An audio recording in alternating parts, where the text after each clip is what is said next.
Hey, welcome back. If you recall, the last time you were here, we were installing the harnesses in our Nova. We had our front light, our engine, and our rear body totally installed. We were to the point of working on our dash harness. What we've got here today, we've got our original dash harness, which you'll see has a lot of cut ends, broken wires, spliced stuff, all kinds of electrical tape on it. Then we've also got our new harness here. And what's involved in us doing this is we have to take the original car and harness into consideration. We use our original GM engineering drawings, and again you have to keep in mind that we're doing this for multiple applications from 1962 to 1967. And then we take a harness, we build a prototype which gets installed into the car. From that we reverse engineer it. Then we do an engineering drawing on that item, which you'll see over here. Now that's just a rough pencil sketch of this harness that you see right here.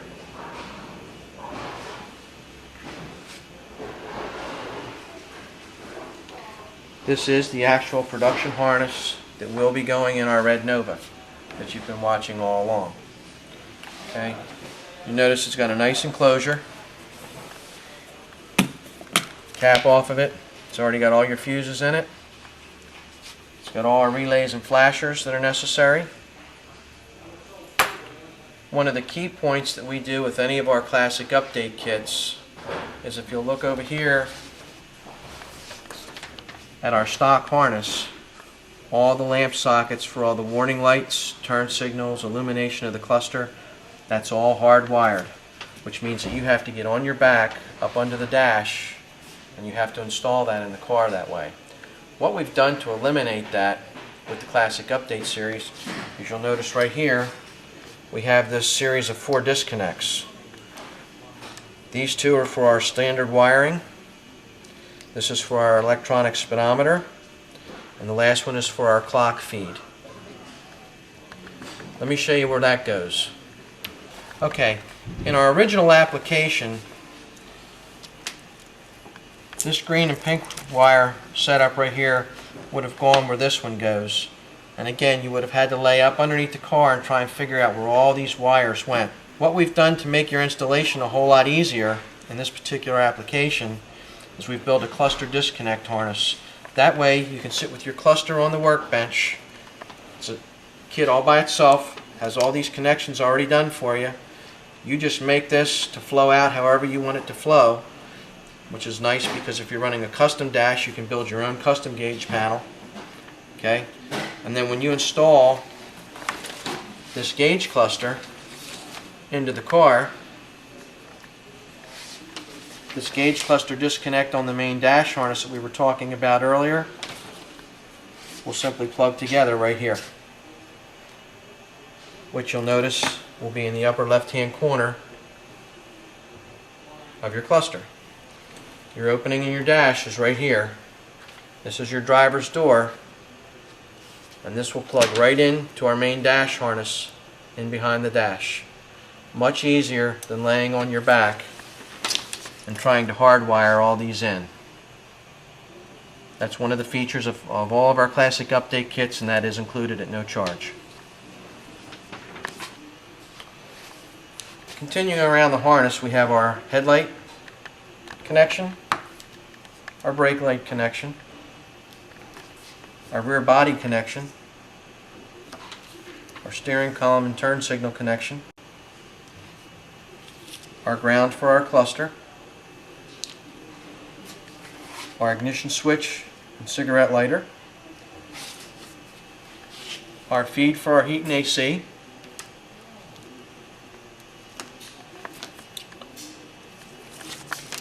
our radio, battery, and radio on-off power wires. That's important if you're running a digital radio. You need both of those.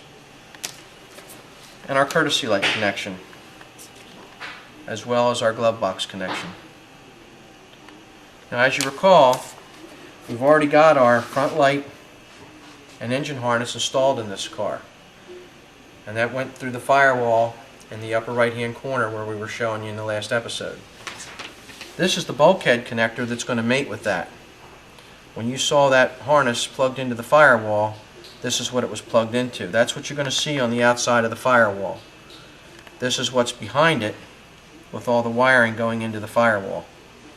This is what makes everything work. Okay, one of the custom touches that we did on this particular car, which is something I always like to do, everybody wants to do something different. If you recall when you saw this a second ago, the wires are still all exposed, which is how they come from us with zip ties on them.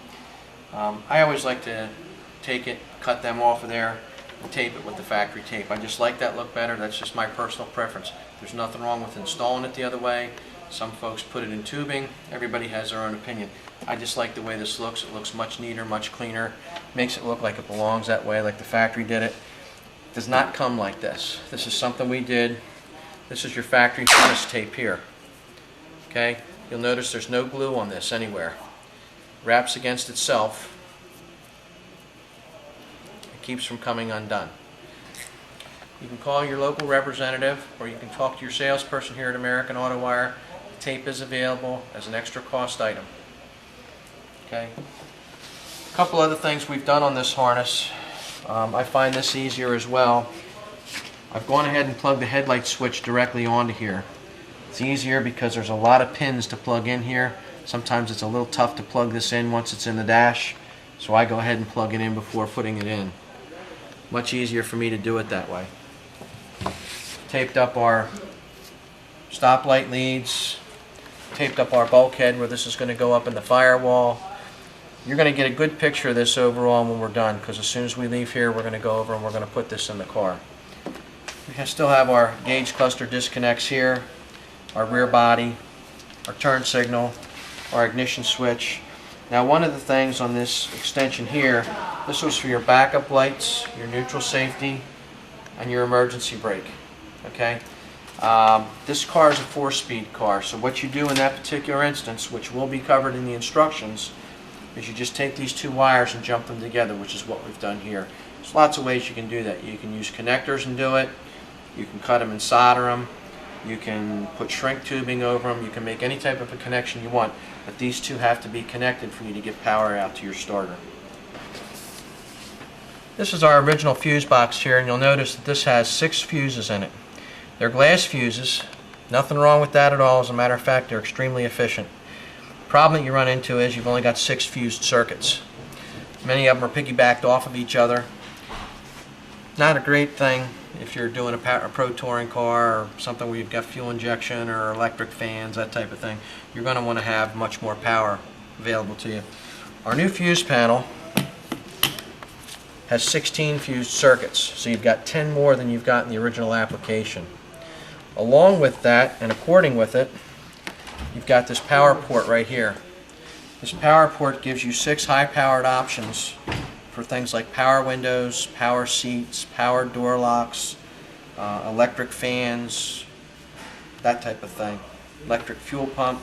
So this is included in the Classic Update series as well, and again, it's no charge. You take the harness from the manufacturer that you've chosen, and they'll typically have a power on their power wire that they tell you to tie into a keyed 12-volt power source or a battery 12-volt power source. You'll get that information from your instructions. That'll come right into here. You'll take the lead from their kit, crimp the terminal on, plug it into here. When you snap this in, it'll go to a corresponding fuse up here on the panel. Now one thing you'll notice if you take a look at this, there's your legend for all your fuses. And the way that you actually see this is right there.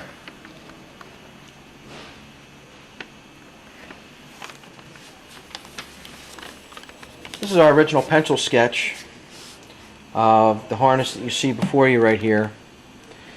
Basically what we do is we make an engineering mock-up, we put it in the car, we test it for form, fit, and function, then we pull it out of the vehicle, we do a reverse engineering process on it where we figure all the cut lengths, the connectors, the terminals, so on and so forth. We'll do an artist rendering of that item. We'll double check that. We'll build a BOM, which is a bill of materials, which tells us what we need to build the product. We'll take that, we'll build another harness to be sure that we have what we need. Once everything is checked and is okayed, then we'll take this right here, this harness that you've seen in this engineering drawing that you've seen here, will now become reality. This will be transferred into our database. We'll get a full 4-color instruction sheet from this, as you do with any classic update kit.